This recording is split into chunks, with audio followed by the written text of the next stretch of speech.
بہن نے سوال کیا ہے کہ مسلم مذہب میں کہتے ہیں کہ ہندو مسلم سب ایک ہے، لیکن ہمارے پنڈت ایسا نہیں کہتے، کیوں؟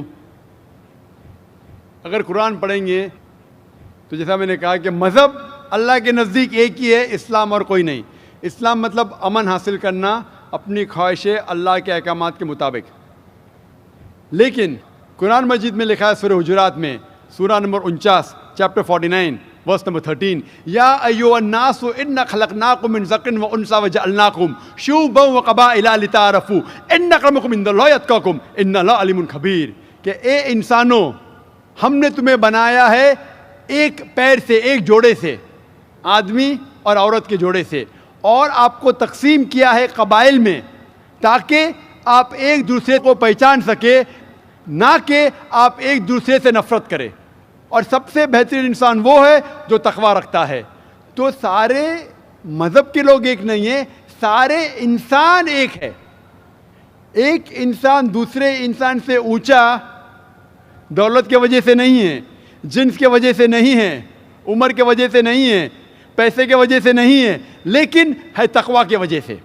تقوی مطلب پائٹی، رائچسنس، جس کو اللہ سبحانہ و تعالی کا زیادہ خوف ہے، جو اللہ سے زیادہ قریب ہے، وہ انسان اونچا انسان ہے، نہیں تو سارے انسان یکساں ہے۔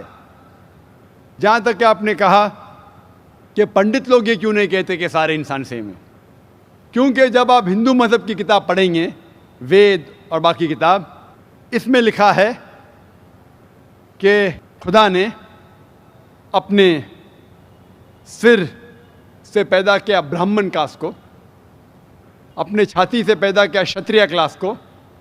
برہمن مطلب لرنڈ کاسٹ، ودوان کلاس، شتریہ مطلب وارڈیئر کاسٹ، سولجرز، اور اپنے تھائی سے، اپنے جانگ سے یا اپنے پیٹ سے پیدا کیا ویشیاس، بزنس کلاس، اور اپنے فیٹ سے، پیر سے پیدا کیا شودرا۔ اور یہ کاسٹ سسٹم جو لکھا ہے، آپ دیکھیں گے منوسمرتی میں ہے، وید میں ہے، یہ اس میں مانتا نہیں ہر ہندو۔ کیوں؟ کیونکہ یہ انسانیت کو تقسیم کرتا ہے۔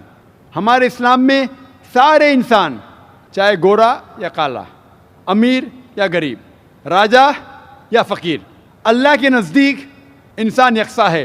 اونچا تب ہوتا ہے جب تقوی زیادہ ہے تو اور اچھا انسان ہے۔ تو ہم مانتے ہیں کہ پیسے سے یا رنگ سے یا جات پات سے انسان جنت میں نہیں جا سکتا ہے۔ اس کے بارے میں اور اگر آپ چاہتے ہیں تو آپ میری تقریر سنو، ہندو مذہب اور اسلام میں یکسانیت، اور اس کے بارے میں اور ڈیٹیلز میں کہا regarding caste system. Hope the answer the question sister. Mic number 2 سے کوئی سوال ہو بھائی کا۔ السلام علیکم ذاکر بھائی، I am Joseph Fernandes working in a call centre. میرا سوال آپ سے یہ ہے کہ مجھے کئی دوست ملے جن میں سے کچھ سیاہ ہیں اور کچھ سنی، جیسے آپ نے کچھ دیر پہلے بتایا کہ جو انسان مانتا ہے کہ اللہ ایک ہے اور محمد علیہ السلام آخری پیغمبر ہیں، تو میں مانتا ہوں اس بات کو۔ تو اگر میں یہ کہوں کہ میں مسلمان ہوں تو یہ جھوٹ نہیں ہے، لیکن مسلمان بننے کے بعد ایک نماز پڑھنا بہت ضروری ہوتا ہے، اور کچھ طریقے ہیں جو دونوں ہی دوستوں نے مجھے بتائے، لیکن ان کے طریقے الگ الگ ہیں۔ تو مجھے یہ سمجھ میں نہیں آیا کہ کس کا طریقہ میں اپناؤں، کیونکہ دونوں ہی اپنے طریقوں کو صحیح سمجھ سکیں۔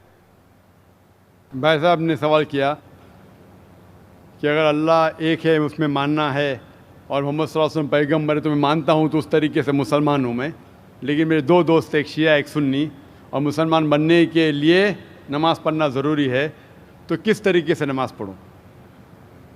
بھائی صاحب، آپ کہتے ہیں کہ اللہ ایک ہے، آپ مانتے ہیں کہ اللہ کے پیغمبر محمد صلی اللہ علیہ وسلم آخری پیغمبر ہے، تو آپ نے کہا کہ کس طریقے سے نماز پڑھوں؟ یہ شیعہ سنی جو آپ نے پوچھا، آپ جب قرآن پڑھیں گے، قرآن میں نہ شیعہ ہے نہ سنی ہیں، قرآن میں نہ شیعہ ہے نہ سنی ہیں۔ قرآن شریف میں کہا گیا ہے سورہ عمران میں، سورہ نمبر 3 آیت نمبر 103 میں، وَاعْتَصِمُوا بِحَبْلِ اللَّهِ جَمِيعًا وَلَا تَفَرَّقُوا، کہ آپ آپس میں اکٹھا ہو کے اللہ کی رسی کو مضبوطی سے پکڑو. اللہ کی رسی ہے قرآن اور صحیح حدیث. تو آپ دیکھیں قرآن میں کیا لکھا ہے اور اللہ کے رسول کے صحیح حدیث میں کیا لکھا ہے. تو جو بھی آپ سے کچھ کہتا ہے اگر قرآن اور صحیح حدیث کے مطابق ہے آپ اس کی بات مانو. جو ذاکر کہتا ہے وہ بھی کچھ اہم نہیں اسلام میں. ذاکر اسلام میں زیرو ہے. جو ذاکر کہتا ہے وہ بات ماننا ضروری نہیں, لیکن جب میں قرآن کا حوالہ دیا تو آپ کو قرآن کی بات ماننا فرض ہے. جب میں صحیح حدیث کا حوالہ دیا تو آپ کو صحیح حدیث کی بات ماننا ضروری ہے. تو اسی لیے کوئی بھی شخص کچھ کہتا ہے اگر اختلاف ہے اس میں تو پھر سے رجوع ہو جاؤ قرآن اور حدیث کے پاس. کیونکہ قرآن میں لکھا ہے سورہ نساء میں سورہ نمبر 4 آیت نمبر 59 میں ورس نمبر 59 میں اطیعوا اللہ واطیعوا الرسول. اللہ کی اطاعت کرو, اللہ کی بات مانو اور اللہ کے رسول کی بات مانو. اور وہ لوگ those who have been charged with authority, جو اولو الامر ہے, وہ لوگ جو آپ کے امیر ہے. لیکن اگر ان میں اختلاف ہے پھر سے رجوع ہو قرآن و حدیث کے پاس, اللہ اور اللہ کے رسول کے پاس. تو اگر دو شخص, دو عالم, کوئی بھی اگر اختلاف ہے آپ پھر سے مڑو اللہ اور اللہ کے رسول کے پاس, قرآن اور صحیح حدیث کے پاس. پھر دیکھو کہ کون سا دوست, کون سا مسلم, کون سا عالم, کون سا مولانا قرآن اور صحیح حدیث کے مطابق کہہ رہا ہے. آپ سمجھے؟ تو اس سے پتہ چلے گا کہ کیا صحیح ہے. آپ بولتے ہیں کہ نماز پڑھنے کے طریقے میں اختلاف ہے. شروع میں کم از کم جو یکساں ہے وہ تو شروع کرو. اختلاف بہت تھوڑا ہے, نماز کے طریقے میں اختلاف بہت تھوڑا ہے, جو یکساں ہے وہ تو شروع کرو. اگر آپ مسلمان بننا چاہتے تو اتنا وقت کیوں لے رہے؟ خالی نام کے مسلمان ہونا ضروری نہیں ہے, وہ کوئی فائدہ نہیں. عملی طور پہ مانو کہ اللہ ہے کہ اس کی عبادت کرو اور آخری رسول محمد صلی اللہ علیہ وسلم پہ ایمان لاؤ. اور اس کے بعد پھر تحقیق کرو آپ کے دو دوست لوگ جو بول رہے قرآن سے کون میچ کرتا ہے, صحیح حدیث سے کون میچ کرتا ہے. کیونکہ اللہ کے رسول فرماتے, صحیح بخاری کی حدیث ہے, اس طریقے سے نماز پڑھو جس طریقے سے آپ نے مجھے دیکھا. تو جو صحیح حدیث سے ثابت ہے, قرآن اور صحیح حدیث سے, اس طریقے سے نماز پڑھو. لیکن اگر 19-20 فرق ہے, کم از کم جو یکساں ہے وہ تو شروع کرو. اختلافی باتوں پہ تحقیق کرو, انشاءاللہ پتہ لگ جائیں گا آپ کو کیا صحیح ہے.